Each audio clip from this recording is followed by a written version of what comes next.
কিরে রতন, তোর হলো? তাড়াতাড়ি কর, আমার তো আবার বেরোতে হবে। হ্যাঁ বাবু, এই হয়ে গেছে। এই নিন বাবু, আপনার চা। হরিহর বাবু হলেন এই প্রতাপগড় গ্রামের একমাত্র বদ্যি। কারো কোনো অসুখ বিসুখ হলে তিনিই চিকিৎসা করে থাকেন, আর তার বাড়ির কাজগুলো করে দেওয়ার জন্য আছে তার চাকর রতন। নে, ঘরের বাকি কাজগুলো করে রাখিস। আমি যাই, ওই পাশের গ্রামের বিনয়বাবুর স্ত্রীর বাতের ওষুধটা দিয়ে আসতে হবে।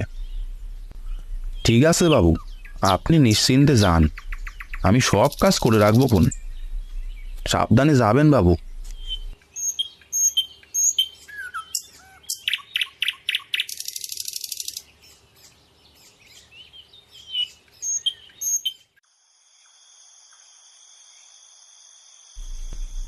বিনয়বাবু, আপনার ওষুধটা নিয়ে যান। এসো, এসো হরিহর, এসো। তা বাবা, এই সময় না এসে সকাল সকাল তো আসতে পারতে। সন্ধ্যা হয়ে এসেছে যে। এই সময় ওই জঙ্গলের মধ্যে দিয়ে আবার ফিরবে? ও কোনো ব্যাপার নয় বিনয়বাবু, আমি ঠিক চলে যাব, ও নিয়ে আপনি ভাববেন না।